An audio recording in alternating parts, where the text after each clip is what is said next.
I'm Tenitra Batiste, and 21 didn't like you calling him out, so he kind of showed up, but also nobody can't get right quite like Darnell Mooney in this Falcons offense. I'm Aaron Freeman, and the final score doesn't surprise me, but how we got here continues to frustrate me to no end. I'm Jarvis Davis, and Ra, I know it was awful. Yeah, I know. ATL! ATL! Rise up, A-Town. It's the Falcons Squad. Everything Atlanta Falcons every week. Breaking down all the big hits and game-changing plays from the ATL. The way only the Locked On Podcast Network can.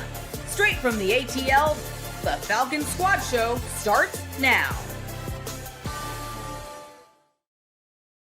Welcome to the Falcons Squad Show, your home for the best Atlanta Falcons football talk. I'm your host, Tenitra Batiste. Alongside me are Locked On Falcons host Aaron Freeman and Locked On analyst Jarvis Davis. And the Squad Show is part of the Locked On Podcast Network, now the #1 sports podcast network. Today's episode is brought to you by FanDuel. If you want to be right in the middle of the action this season, visit FanDuel.com and place your NFL live bets all season long. So the Falcons defense, they came to play, especially in the first half, until the offensive futility made them run out of gas in a 37-9 loss to the Seattle Seahawks by the Atlanta Falcons. Today we'll discuss how that happened. And speaking of that offense, not sure where most of the 11 were today. We'll download on it.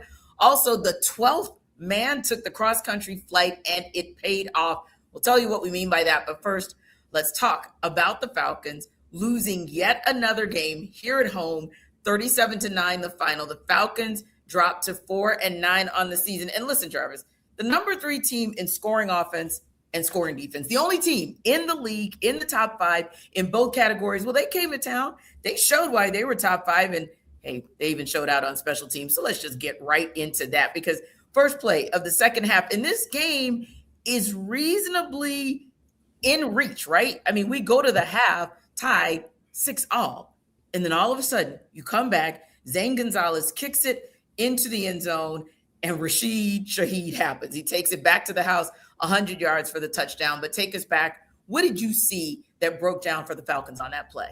The same thing we see every week. Guys getting out of their lanes, and then next thing you know, got that bad boy just opened up like the Red Sea, and then any comparable returner in the NFL can see it, and he hits it, and once he hit it, it was a wrap. We knew it was going. And then the crazy thing about it, Marquise Williams was talking about Rasheed Shaheed this week. Yes. He mentioned Called him out specifically. By name. Yes. And you still found a way to give it up. To let him cook. You still found a way to let this man cook. I don't understand Raheem Morris. Why do you continue to put this guy in position to hurt your team? The special teams coordinator, all 11 guys that's out there on special teams. Yeah.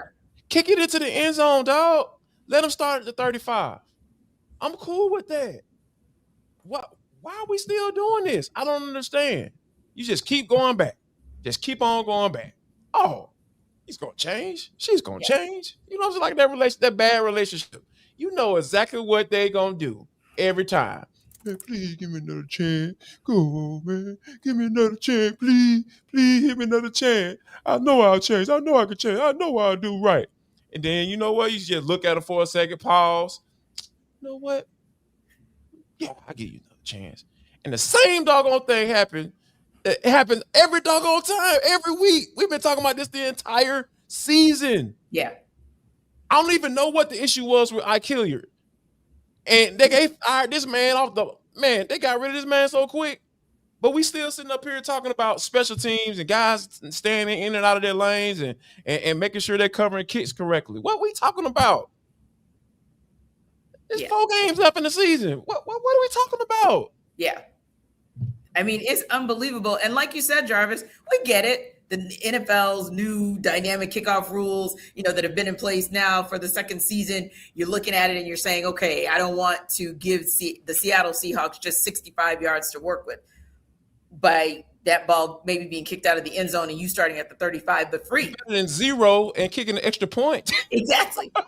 That's my thought too, free, because again, if you called him out Marquise Williams, and you know what Rasheed Shaheed is able to do, then you don't even chance it. And I know he only ends up with 3 kickoff returns for 148 yards, and obviously 100 of those yards in one kickoff alone. But again, I'm just not even giving you a chance to touch the ball.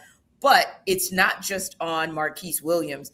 Like Jarvis said, Free, there were 11 guys who could have stopped that from happening on the field and didn't. Yeah.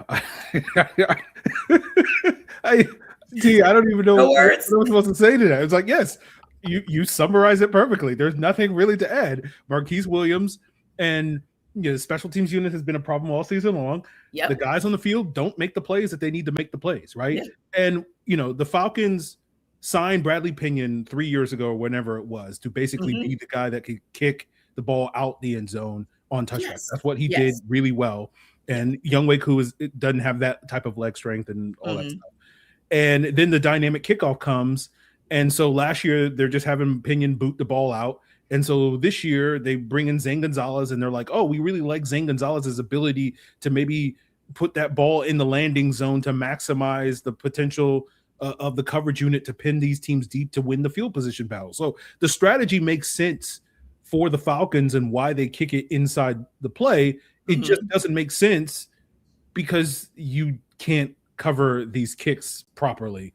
And so Jarvis is right, where it's just like at a certain point, it's like, okay, we just get Bradley Pinion back on here just to kick the ball out the back of the end zone, because at this point in time, if you're going to give up, an 80-yard kickoff return or 50-yard kickoff return every single week, the 3 times or whatever that you pin them deep isn't really helping you, because you're always guaranteed to give them 7 points off of one of these kickoffs every single game. And on this one, he took it all the way to the house to give them that 7 points. They didn't even do the thing last week where it was like, oh, well, they got 80 yards and the Falcons held them to a field goal or whatever. And it's like, at this point now, like, you could at least sit there and say, well, our defense can get a stop. And even if we give up a big return, our defense will get a stop. But now it's just like, all right, man, we see what's what. Just kick the ball out the back of the end zone. And, now at this point, even if they start doing that for these final 4 games, it's like, all right, well, who cares now at this point? So, yeah. I mean, and that is how you feel like every time you see something good that one phase of the game does, then the other phase craps the bed.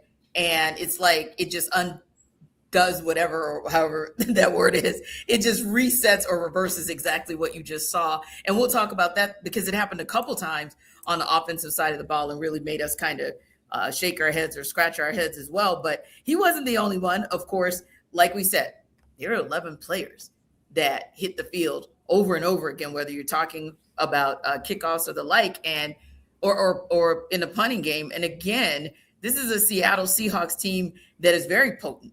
They can score on offense, they can score on defense, and like we saw today, they can score on special teams as well. But it felt like, Jarvis, when you come out of halftime, and we already know this team seems to be challenged with making halftime adjustments, you don't even get the opportunity really to make those adjustments, because the first play out is an absolute breakdown in the third phase. So as much as this show does not like to lean into the basic type questions of keep him or not keep him,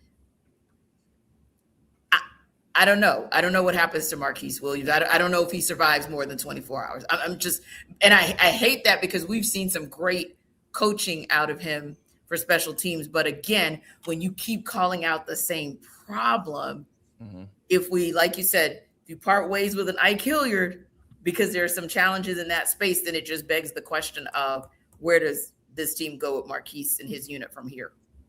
He has to be gone, right? Because here's the thing. I'm starting not to believe a lot of what Raheem Morris says. He said, we're not going to make emotional decisions. Okay. The opposite of making an emotional decision and firing Marquise Williams last week would be to get in those rooms and see what Marquise Williams is doing. Now, I'm not saying he didn't do that this week. If he did, that's even a bigger issue. Because here's the thing. We're constantly, like you said, we're constantly pointing out the same thing over and over and over and over and over again, and you're not fixing it. You're not, and you're leaving it up to him, saying you trust him. You said those. That's what you said. You said you trust that he's going to be able to communicate the solutions to your issues, and he has not been able to do that. So what do you do now? Now, if the question is asked, which I'm sure someone is probably going to ask it at some point during this week, or even right after the game, like, you have to say, okay, Ra, you said that you don't want to make emotional decisions, with the type of performance the special team had last week. You called it out yourself. You said it was awful. You said 2 phases of the game played well. You had 1 phase that did not play well. Well, this phase right here basically started a snowball effect that you all could not get off of. So what are you going to do this week? Because when you think about Seattle squeezing that field goal in right before the half, and then coming out of the half with a return, and can I say this? I am so tired of them receiving the ball. Like, man, do like normal teams do, so you can get the ball coming out of the half, regardless of what happens in the first half. That part. If you win the toss, defer, man. Defer. Because your offense ain't hitting on jack right now. It's not. The Rams, the turf Rams with Kurt Warner and Marshall Faulk and all them folk. Yeah, receive that bad boy. I mean, we taking the ball. We don't care. But your offense stinks. It stinks. Why are you giving them the ball first? Why are they starting the game off? They're starting off how you've been starting off when you lost a 5-game straight. You know what I'm saying? When you hadn't won a game in a doggone month. Man, it's ridiculous. It's absolutely ridiculous. So yeah, I don't believe you, Ra. Like, if Marquise Williams still has a job, after on Monday when we start our show, our Falcon Squad show, make sure y'all check you out, man. Y'all ride with us, please. You know what I'm saying? Like, we love y'all. You know what I'm saying? This is good therapy right here. You know what I'm saying? It's therapeutic. We getting all this stuff out, man. Y'all go crazy in the comments. You know what I'm saying? Everything. Y'all do y'all thing. But if Marquise Williams is still here tomorrow, basically Rod saying, hey, man, we're just going to ride this thing on out because I don't know what's going to happen at the end of the year. He's just like us. Like, we don't know what's going to happen because you obviously you're not trying to say, hey, man, this is unacceptable. I can't have this. I know you've been here for however long. I know you've been one of the units that we can depend on in the past few years since you've been here, but this ain't it, Jack. Yeah. I'm sorry. We're going to have to part ways. Yeah, no. And that's one of the things that Raheem Morris, by the way, was asked about in the post-game presser, just in terms of kind of that alluding to what to do about special teams, what to do about Marquise Williams. And Ross says, quote, you can't give up backbreaking plays. He said that one that did them in the most was that kickoff return coming out of halftime. But the interesting thing, and we will come back to this later in the show, was he said not necessarily that Mooney TD callback. But Jarvis, you tweeted something about 90, David Onyemata, saying, hey, there are just some things you can't do at this point of your career. And elite wide receivers know how to tiptoe down the sidelines to make something happen. But again, we're going to circle back to offense later on in the show. But for you, Free, when you look at the body of work that has become a thorn in the side of this Falcons team, this special teams unit, I mean, are we looking at a parting of ways in the next 24 hours? I doubt it. I mean, you got a short week. Let me say, I'm sorry, Free. Let me say it this way to be fair to you. Should there be a parting of ways in the next 24 hours? Like, obviously Marquise hasn't got the job done, right? Yes. This is going to be a continued issue for the rest of the season. But, I appreciate Jarvis for being fired up today because, I'm just like, I do not. Yeah, you're over it.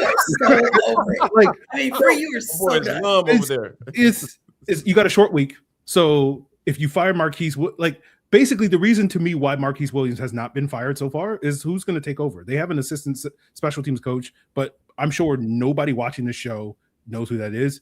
I would only know about it because I just looked it up like a week ago. It's Stephen King. he was like an intern like 2 years ago. He coached special teams for like a year in college. Like, are you just basically like, hey, Stephen King, I know you wrote some great books, The Green Mile, all that stuff. Come and save our special teams unit. Like, unless you firmly believe that, like, again, I get it. Heads must roll. It's the job is not done. But like, what are you going to do on a short week with a guy that has little to no experience coaching special teams at really any level of football? And like, that guy's going to come in and free. Can it get any worse though? Can it get any worse? We solved the solution. Jarvis, you know the answer to that question. Just kick it out the back of the end zone. That's again, is that going to fix your special teams? No, but it will at least stop the kickoff returns. That's one problem solved. We can solve one of 5 problems, and then we'll just bleed to death for the other issues with the missed field goals and the bad punting and having returners muff the punt. Again, like that's not on the special teams coach. You got to make the kicks, you got to catch the football, right? Yeah. But like the return stuff and the coverage stuff. So like, basically, I'm sitting here, like at this point in time, it's like if you haven't made the move at this point, like might as well let him finish out the season, go out with some dignity, and see if he can at least slow the bleeding so that we're not DOA in these final 4 games. Yeah, because at this point, that's kind of really all you could do is triage it. Because I don't think there's any salvation per se, but a little triaging is maybe what you can hope to do at this point. But it wasn't just special teams. We're not really sure where most of the 11 on offense were today, but we'll take that under further review.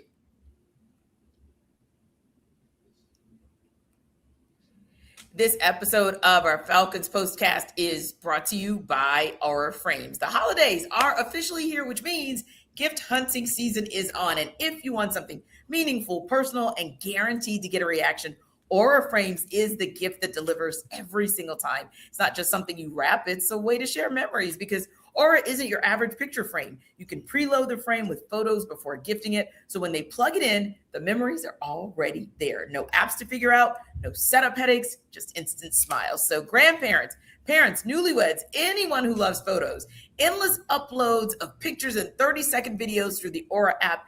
That's why you get this. It's so cool, especially during the holidays. And then you can add a personalized message right inside the frame so the gift feels thoughtful the moment it's open. So for a limited time, save on the perfect gift by visiting auraframes.com to get $35 off Aura's best-selling Carver mat frames, named #1 by Wirecutter, by using promo code LOCKEDON at checkout. That's AURA frames.com, promo code LOCKEDON. This deal is exclusive to listeners, and frames sell out so fast. So order yours now to get it in time for the holidays. Support the show by mentioning us at checkout, and don't forget, terms and conditions do apply.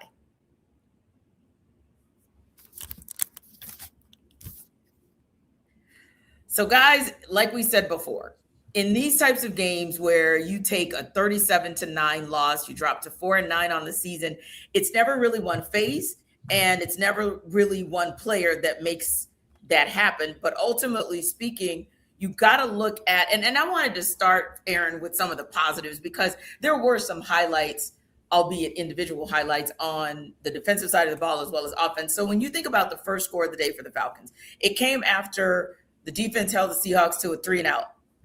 2 tackles for loss by the corners. James Pearce Jr. gets a sack on 3rd down. And then you see the Seahawks punting out of the end zone. So boom, you're the Falcons taking over in Seahawks territory. That's a good look because of James Pearce Jr. The last rookie to have a sack in 5 straight games was Micah Parsons before James Pearce Jr. did it in the last 5. He's the first Falcon rookie to ever have that stat. So I wanted to start with you and with Jarvis as well, because I thought, and James Pearce Jr., because I thought about JPJ. Jarvis tweeted, quote, "That was an excellent rush by Pierce. I love how he's been developing over the past month or so." Yeah, I mean, JPJ has been consistently the team's best pass rusher over these last 5-6 games, right? Mm-hmm. He's gotten a sack, I believe it's 5 straight games. Yep, 5 straight. At this point in time. And you see, it's not just him that's coming alive, but he's the one that's consistently finishing, right? Yeah. You're seeing like similar pressure numbers from like Arnold Ebiketie and James Pearce Jr. But in this game, you saw examples of when Arnold Ebiketie wins, he doesn't finish those plays. While JPJ, when he wins those opportunities, he's consistently finishing.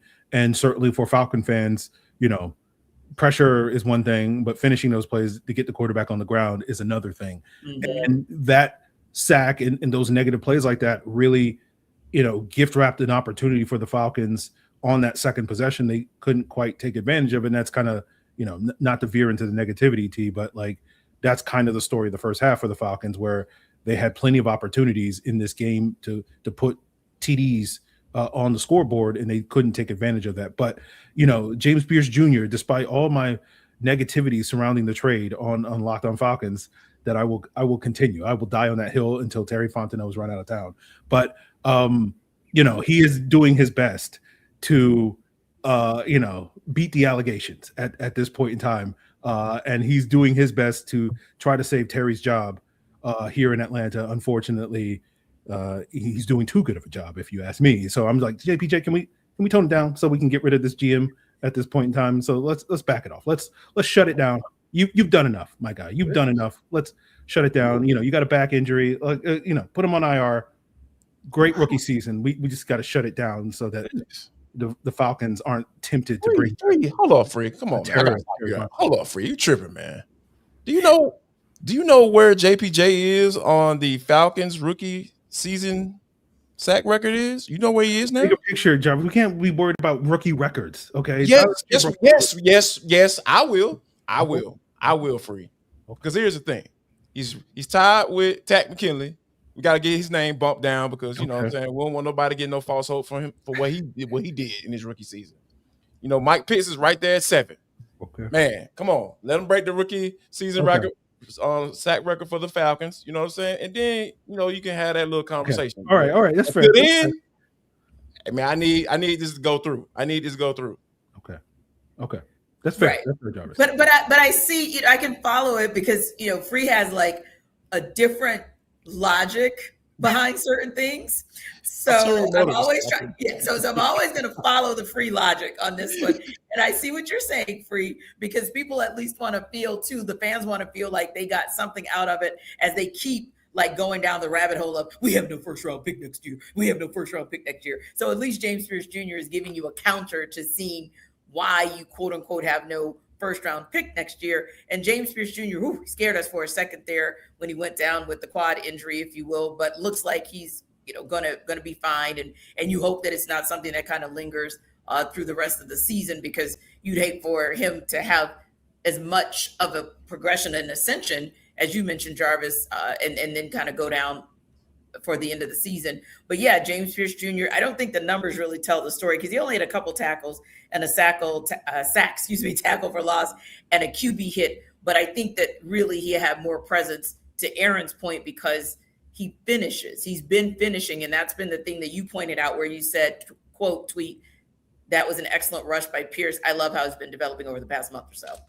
Yeah, and because, even on that particular sack, there was a window where he could have jumped inside if he wanted to, but he stayed contained, kept contained, and he stayed outside. And then all you saw with Sam Darnold was just like he had nowhere to go. He had nowhere to go from trying to escape because he held what he had. He kept pushing that, squeezing that tackle down, squeezing him as much as he possibly can, keeping that outside arm free. So as soon as he tries to get outside, he's right there waiting on him. And even if he tried to step up inside, he could have got him as well. So yeah, those are the things that I've seen him progress in, because in the beginning of the year, he was just screaming off the edge. And then if he saw opening, he'll hop his butt back inside. And then next thing you know, mobile quarterback that has any legs that he can use, they would get outside, and then of course that's extending the play. They either throw it downfield for potential completion, or they'll take off running. So I have really enjoyed how he's maturing right before our eyes, and that's why he's been able to have success rushing the passer and being able to finish, like Free mentioned earlier. Yeah. Now, on the other hand, you look at it from the perspective of the offense stalling, and we'll definitely talk about this play again. We'll go back to it because as many times in this game, especially in the first half, the Falcons defense gave the offense a chance. The offense didn't do anything with it. So, Free, I want to go back to another one. There was a drive where there were a lot of penalties in the red zones. Falcons committed the majority of them. The Falcons were still able, that defense was still able to hold the Seahawks offense to 3 points on their second drive of the day. So, let's just go back for a second early and talk about what you saw. I mean, how was the defense able to hold? Well, at the beginning of the game, a lot of it was they were AJ Terrell being able to keep Jackson Smith and Jigba in check. Yes. There was a couple of times where they were able to get JSN the ball on third downs, and AJ had that fumble, and then of course the fourth down, the David Onyemata doing stuff, and then you had the opportunity on third down in the red zone where AJ was kind of able to kind of force him out of bounds on the back line and whatnot. And so to me, the real secret for the Falcons defense early on was their ability to get pressure and the fact that they were able to take out the Seahawks number one receiver for basically 2 quarters until they made adjustments and got it going in the third quarter. And it was like, oh, okay, well, you can't stop them. You can only hope to contain them. And they did a great job containing them for, basically 2 quarters until they didn't.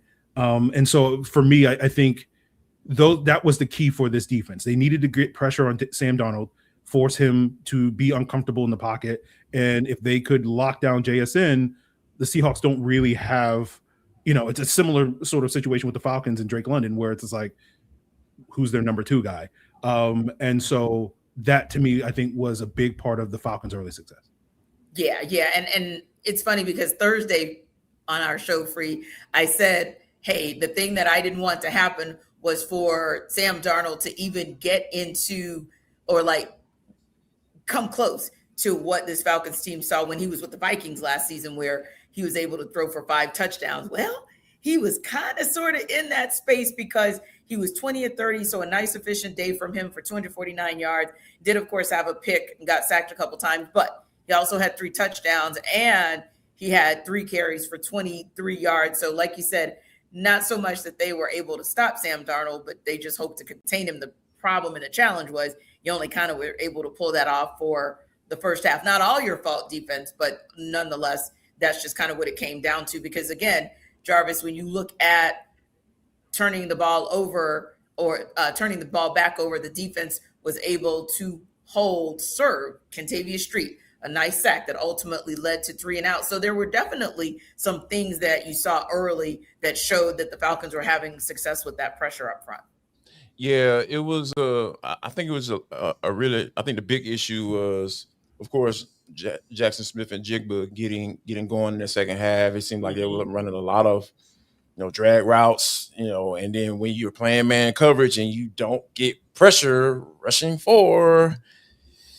And then you allow the quarterback to get outside the pocket to give him more time. Yeah, the corners can't cover forever. Yeah, it just doesn't work. So, and I think that even when AJ Terrell was on Jackson Smith and Jigba, I feel like there were some moments where Bates, Watts, those guys were kind of like, all right, he got that. No, I'm okay with you giving up a touchdown to Cooper Kupp, which happened, that was a nice little pick play, whatever. But I'm okay with you giving up a D offer versus Cooper Kupp. I'm cool with that. But you can't let that man go off, because it was like when I talked about Marquise Williams earlier. Rasheed Shaheed, you knew what time it was. You knew this dude can get off, and you allowed him to get off.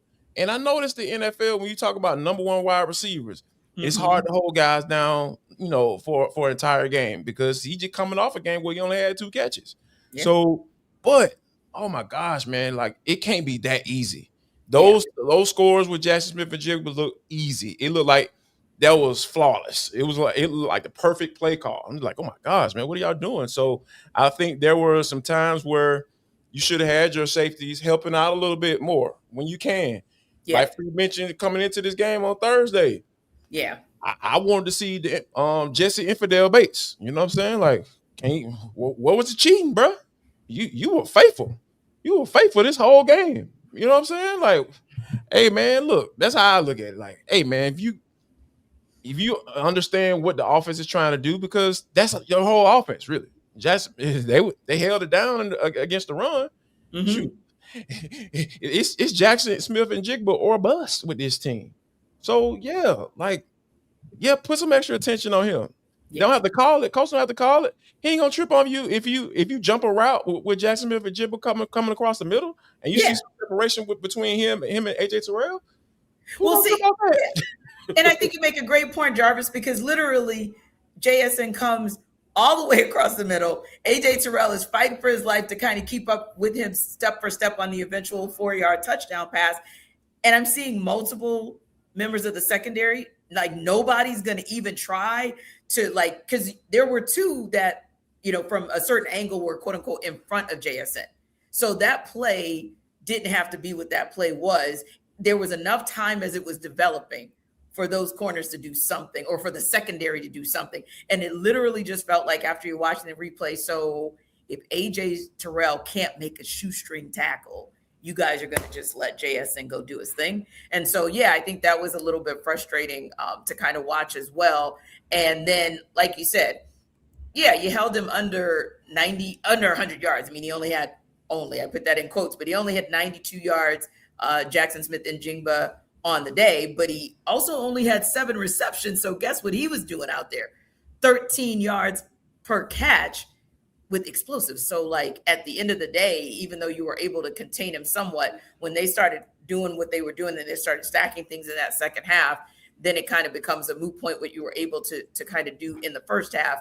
And, that's how you come to a 37-9 outcome. Now, speaking of that, we know how the Seahawks got to 37, but man, how did the Falcons get to 9? I don't know, because I'm not sure where most of the 11 on offense were today, but we'll unpack it next up.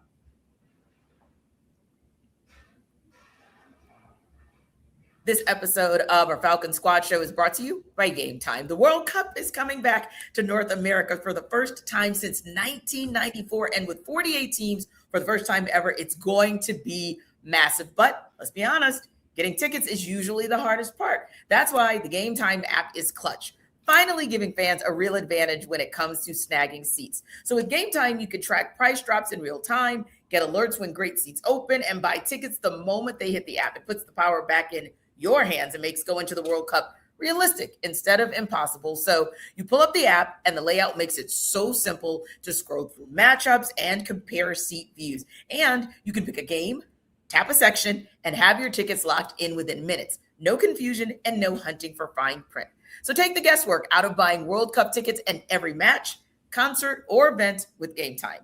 Download the Game Time app, create an account, and use code LOCKEDONNFL for $20 off your first purchase. Now, terms do apply, but again, download the app, make an account, and use code LOCKEDONNFL for $20 off. Swipe, tap, ticket, go, Game Time.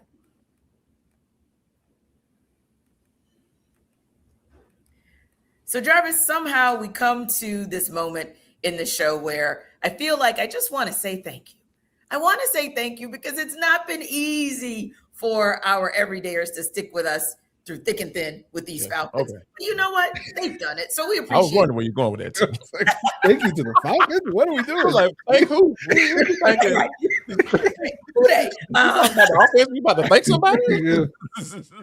Right. That almost sounded like I was giving you guys like a sour eye or like I'm tapping out for good this season. Nope. I promise I'm not. I'm not tapping out because our everydayers haven't tapped out either. We appreciate you guys for making this the first listen of the day and for making Locked On the #1 sports podcast network. Now, Jarvis, I want to go back to a play that you, Free, and I were talking about earlier. The first score of the day for the Falcons came after the defense held the Seahawks to the 3-and-out. Then the two TFLs by the corners, the JPJ sack, boom, boom. The Falcons are taking over in Seahawks territory, except they don't do anything with it. The Falcons offense stalls after the defense does its job. When you look back at that, and I'm going to ask about another series as well, another possession, but when you look at that one, more play calling or lack of execution? I mean, for me, I have to look at it. It's both. I mean, I can't. Fair. You know what I'm saying? It's both because, not being able to take a shot, because a lot of times when you have it where your defense does something like that and you get excellent field position, like you got to take a shot. Like when you gonna take a shot? Because this offense is so methodical. Like they always, you saw a little bit of hurry up when they were down 3 scores in the fourth quarter, but I mean it's too late at that point. Like when are you gonna have you have a veteran quarterback out there who's been in this league for a million years and been in 17 different offenses. So get this man a package of plays when it's time to go tempo. Like, all right, man, we're gonna go tempo right here. You got those 3 or 4, go. Or here's I'm gonna go through my list of shot plays and say, okay, we got great field position. Let's take a shot, because they had Warry at that linebacker spot. That man was flying downhill on first down. I'm just like, dude, when are y'all gonna pull that bad boy back out and go play action, man, and take a shot and beat these boys, man? Because like no linebacker should be coming downhill like that. I mean, Nick Warry, he's a safety, but they were moving around a little bit, so you're just in a space where you outthink yourself a lot when it comes to the play calling piece. And then when you finally actually do get a good play call in, the guys aren't executing. Guys not catching the ball. You got Kyle Pitts dropping the ball and going over for the ball with one hand. And I thought the doggone DB had grabbed his other hand, but he didn't even do that. Yeah. Dude, why are you going up for the ball with one hand? That was a perfect throw. There's nothing else you could have asked Kirk to do in that particular situation. So when you have these scenarios playing out like that, specifically in that situation where you got the ball at the 39-yard line going in, and I need to see some type of shot play, because these screens and this horizontal, this oh my gosh, this horizontal offense that you put out there, that you threw out there today, it just was too easy for Seattle. I feel like Zach Robinson made it too easy for the Seattle defense to defend. And when you have a situation like that where your defense has an excellent play, it just speaks to what we've been seeing all throughout this season, and that is there is no connectivity between offense, defense, and special teams. Yeah. And for you, Free, when you look at that play, a golden opportunity for the Falcons early that they squander, was it more play calling or was it more lack of execution? Yeah, I'm gonna do the cop-out answer and say both, because like really early, those first couple of series, like the only effective offense the Falcons had for like the first 4 series was when they got the ball into Bijan's hands. Right. Mm-hmm. Like they started the game with like I think 5 plays that designed for Bijan, and they got like 27, 28 yards or something like that. And then Bijan takes a breather for like 2 plays and the offense immediately stalls. Right. And then like you had, after that interception, you had Bijan rushing for an 11-yard gain, and it gets called back on a holding call. And I'm sorry for pushing narratives here on today's post game, but I'm just like, why is Cordell Hodge not getting opportunities? Because I'm watching Devin Tompkins and David Sills get holding calls, and like the best blocker on this team at wide receiver is Cordell Hodge. That's not Drake London. And like, why? Like, what are these guys bringing to the table that you don't already have? And I don't understand that. Like, this is weird to me that the Falcons, this whole wide receiver, the whole Ike Hilliard, Ray, Cordell Hodge completely eliminated on the offense for Devin Tompkins and David Sills and Dylan Drum. Like, what? And we're calling screens for these? Like, what are we doing here? Like, that's where I'm going to go in on the play calling tee, because I'm just like, why are we designing plays for these practice squad players? Like, what are we doing here? Like, why are they on the field? I don't understand. Like, I don't get what they bring to the table at all. Like, this offense should be Bijan, Tyler Algier, Kyle Pitts, period. Darnell Mooney, if he wants to show up on any given Sunday. He made one play. Refs were like, no, you didn't. No, you didn't. Yeah, but he erased that with another one, so there's that. That was so Falcony. That was such a Falcony exchange. Yeah, it was like, oh, they made a play before the half. Oh, look at there. And then like, no, you didn't do that. No, I didn't see nothing. So, like, I just sit here and I go, like, why are we designing plays for bad players? I'm sorry. No offense to these guys who are trying to make their NFL livings or whatever. Yes, like, these guys deserve to be on the football field. Like, and the Falcons are like, oh, well, remember Casey Washington preseason? summer training camp superstar. Man was a healthy scratch again today. I would even take a screen to Casey Washington over any of the rest of these guys. I don't understand. So that's where, to me, the play calling is so suspect, because it's just like, going back to what Jarvis's point is, it's like, run the offense through your good players. Yeah. Get them the football. Like, what are we doing here, Zach? Like, what is this? So at the end of the day, you got to go out there and execute. These players aren't executing. Some of them are. The other ones aren't. And you got to take advantage of these opportunities. And it boils down to make your blocks, catch the football. The Falcons didn't do enough of that early in this game. But at the same time, it's like, it feels like this team is playing with one hand behind their back, because it feels like they're purposely trying to make, fetch happen with David Sills and all these other guys, and fetch ain't happening. So I don't understand why. Yeah, right. And you see it over and over again. And it is frustrating because, hey, the tip ball by AJ Terrell, Mike Hughes, hey, give Mike Hughes just a hair of credit there, Jarvis. But Mike Hughes actually then shows up at the Seahawks 32, only for the offense to stall with -2 yards and 5 plays. And then the Seahawks special teams, you know what happens. Block Zane Gonzalez's field goal, and we're back to square one. So why does the offense just keep stalling like that? Yeah, this is it's so many things. It's just so many things that, when you look at this offense, it's like you calling specific plays for David Sills. You calling screenplays. Oh, let's put the ball in our playmakers' hand. Because those are what screenplays are. If you're calling a screenplay for a wide receiver in the NFL, that means that guy is a playmaker. That means that guy can break it at any time. You putting the ball in your hand and saying, go, and make a play. Mm-hmm. Think about how that sounds. And we're talking about David Sills. David Sills. Yep. We're talking about David Sills. Kirk Cousins continues to trust this man for whatever reason. I don't know why. Throw the ball into the ground, because guess what? You got a whole man beast over there, and Devin Witherspoon, who just blew the play up. The play was shot. Yeah. It was shot before it ever started, if you're being honest. And then when you threw the ball to Kyle Pitts, and they end up getting picked off. Mm-hmm. Perkington, what are you doing? What are you doing? That is you trusting him to make a contested catch after all you've been through. You saw straight through Kyle Pitts when you first stepped on this doggone campus, man, at Flowery Branch. You say he has all the talent in the world. It's just the little things that he's going to have to work out. Yeah, I remember that. Yeah, the little things. Yeah. Those are the little things. He's not going to do them.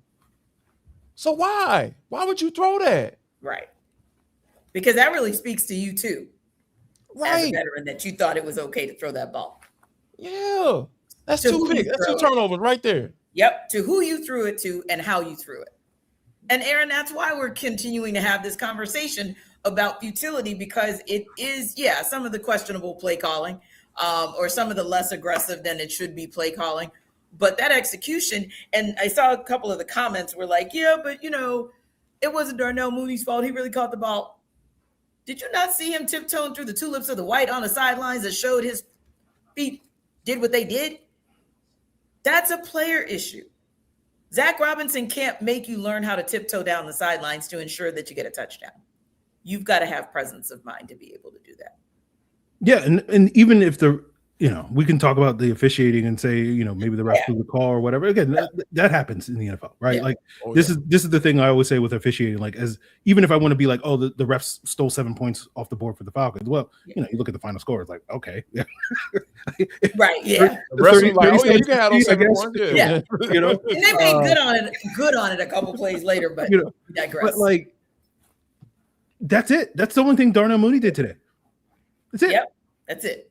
And like, it's funny because like when you go back and you watch the season and you go back and you look at Darnell Mooney's best plays, they always seem to come in like the 2-minute drill at the end of the half, and then nothing else. Yeah. For the other 58 minutes of the football game. And that continues to be an issue. And, hey, Darnell, I get it, man. I'm checked out too, man. I get it. I'm here because I want to get fined. I'm contractually obligated to be here. I get it. I understand it. I see you. I see you, Darnell. You see his pain. At the same time, how about this for a stat? David Sills and Darnell Mooney, 8 targets, 1 catch for 6 yards. Combined. 8 targets. It's crazy. David Sills and Darnell Mooney. So, hey, Cadero, keep doing your thing. Keep getting these checks because they refuse to put you on the football field. That's all I'll say. Pro Bowl special team guy, Cordell Hodge, too. I guess, what have you done for me lately? But we still don't know what. He ain't played in the game other than the Miami game. Yeah, I'm just like, was he that bad in practice? I don't get it. This man was making plays for you. Like, bro, y'all don't practice. Y'all don't do nothing in practice. How can he be bad enough for him to be sitting on the bench and not getting in it at all? Your special team has been awful. That's your Pro Bowl special teamer from last year. Last year now. Just last year. And that man made plays when you gave him the football last year. Yeah. That man made plays, and they're just like, won the game at Tampa. He won the game against Tampa. Yeah. He won a game for you. And it's like it would if David Sills was out here getting like 4 catches for like 35 yards, we wouldn't be talking about this. But the fact that this man ain't doing nothing. And again, I know people are like, oh, he scored 2 touchdowns the last. Like, man, that's tunnel screen last week. This man ran outside. He ran away from the tunnel, and fortunately, the Jets defender missed the tackle, and he was able to walk into the end zone. Like, why is he here? I don't understand what this team sees. I'm sorry, David Sills. Like, I know you didn't do anything wrong. You're playing the best football you can play, but like, you're a practice squad player, and this team is like, let's make him the number 2 wide receiver without Drake London, and let's run the offense through him. And I'm just like, what are we doing here? I don't get it. Yeah. I don't think any of us really get what the Falcons are doing, and not even here in the stadium did I understand what the Falcons were doing, but we'll break that down when we come back.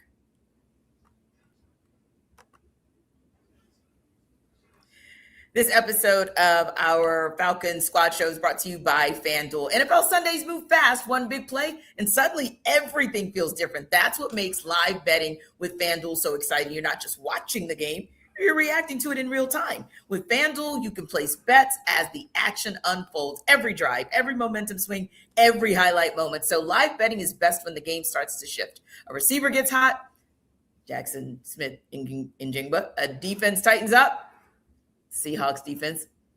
On the momentum flips after a turnover. You already know. But FanDuel lets you jump into the moment in spite of it all. Live spreads, and money lines adjust instantly, and player props update as guys heat up. So if you want to be right in the middle of the action this season, visit FanDuel.com and place your NFL bets all season long. You can bet next touchdown scores, drive results, totals, and more, and it keeps you locked into every snap, every drive, every possibility. So go to FanDuel.com and place your NFL live bets all season long. FanDuel, the game moves fast, and so can you.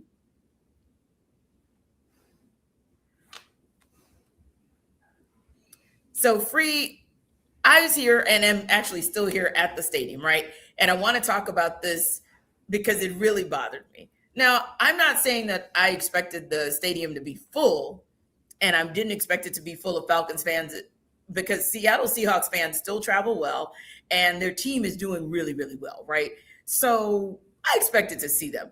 But I felt like the whole darn 12 man took red-eye flights this morning and showed up for this game. And I just don't think that's cool. I think if you're going to be a fan, right? And so even in the beginning of the game where the defense was playing its tail off, I don't feel like this fan base really came to support them. And I still feel like if those guys are out there giving 110% until they run out of gas because they're not getting any complimentary support from the other 2 units, Falcons fans, you should have at least shown up. I mean, it was like 12 man over here. That really bothered me, guys. That really bothered me, because you still have 4 weeks of the season for your team to show some type of pride and for them to still feel like they're getting support when they do well.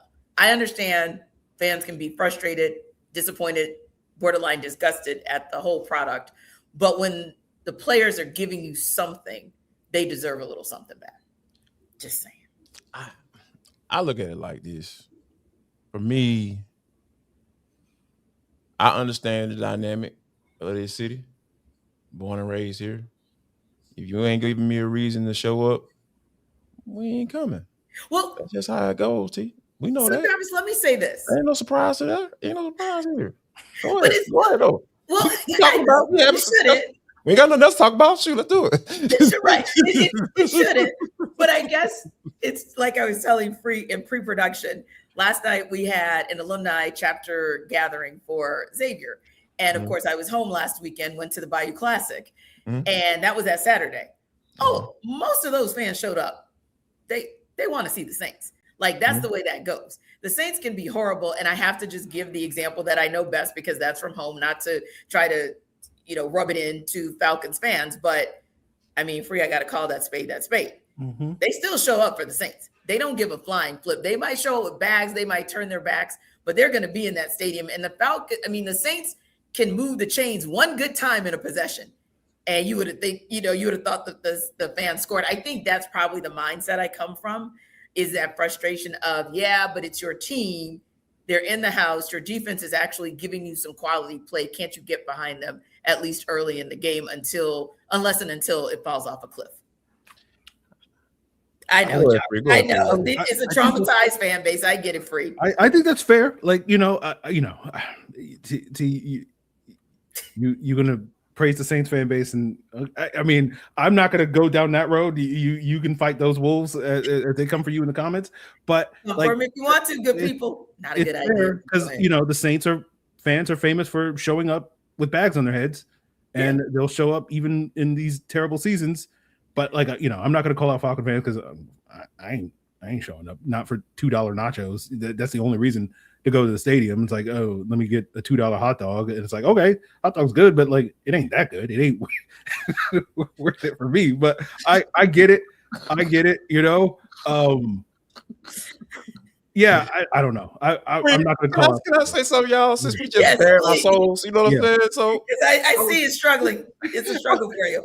This hurt my heart. You know what I'm saying? But we walking out of church. You know what I'm saying? Leaving church, had a good word day with my wife. You know what I'm saying? T, my wife. You know what I'm saying? We having a good old conversation. Then all I hear as we're walking out of the church sanctuary, all I hear is, man, let me go ahead to go down to Mercedes-Benz. I know we're going to get whooped farther than nothing. And, I'm going to see what's going on, but I'm going to still go. I was like, why? Just why? This doesn't make you happy, obviously, sir. So why would you choose misery? Is that what we are? Is that what we are as a fan base? I like we that. Love misery. That's what we are. They're protecting their mental health. That's what they're doing right now. That's what they're doing. Okay, that part's fair, Free. We're allowed to do that in today's world, team. They're if you taking care of their mentals. You know what I'm saying? Protect your peace. Okay, then I will back away because, but that bothered me. And something else. Of course, we have our Monday squad show team member, senior Falcons reporter Tori McElhaney, at the post-game press conference. And one of the things that she posted that I thought was interesting and wanted to get you guys' reactions as we wrap up is the fact that Kirk Cousins, when he hit the podium, was asked about the team being a, quote, mellow group and maybe needing someone to throw a chair across the room to get attention. And the question to him was, would that be something that needs to happen? His response was, quote, could be. It's hard to say. I guess that kind of falls into the we do not care, we don't really know if anything's going to matter category. But I thought that was an interesting Q&A. What would that do, though? In a professional locker room where guys are getting paid, guys got wives and stuff they go home to, and they going, soon as they leave out their locker room and get dressed, they're going to forget about this game until they have to go back to work and watch the film and try to figure out a way to get better. But okay, let me say it this way, Jarvis, and not to cut you off, but let me reset it. There were moments in this game, I think this might be my third game of the season covering in person, right? True. And there were moments in this game on the offensive side and on special teams where I felt like that, what you just said. I think that's problematic. I felt like the defense came to play for their checks. True. It felt like everybody else came to get a check. And I think that's what the person was alluding to when they were saying, does somebody need to throw a chair? Or like Monica said at the Thursday night concert at State Farm Arena, do I need to kick in the dough and slap her? Okay. I think that's where they were getting to. It just feels like you guys still have 4 games left in the season. There should still be some pride to say you want to end it on a positive note. You want to stop this losing streak, and you want to at least play like the professionals that you are, like show something. I think that's where that question was going. And I can understand that, right? But the guy that probably would do that or would say something, he in street clothes. Drake London. Drake London. He in street clothes. No, you got a point there. Yeah. That's the guy. Yeah. That's the guy that could throw a chair potentially. You know what I'm saying? Or have a light skin fit. You know what I'm saying? Like that's, and back it up. And back it up. Right. And back it up with play. Hey, give me the rock. Stop playing around. Not a light skin fit, but okay. I mean, that's real. That's new.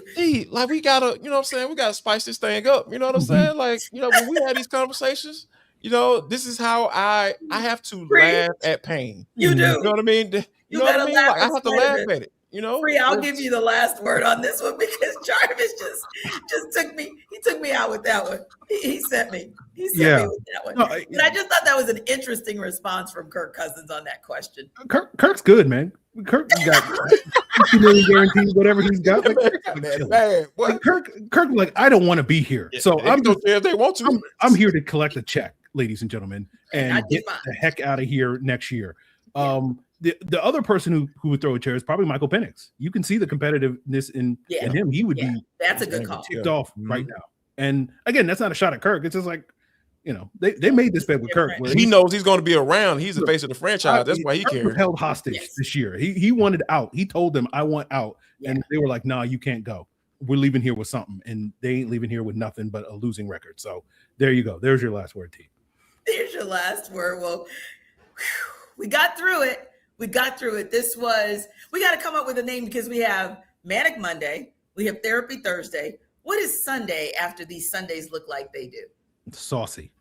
Saucy Sunday. I'm with it. Because y'all have been real saucy today. Thanks to our everydayers who were also saucy in the chat, right? For making the Falcon Squad show your first listen of the day. Be sure to stop by Locked On Falcons with your host, Aaron Freeman, from our post-game coverage shortly. And the Falcon Squad show and Locked On Falcons are, of course, part of the Locked On Podcast Network, your team every day. And despite it all, we'll still see you next time.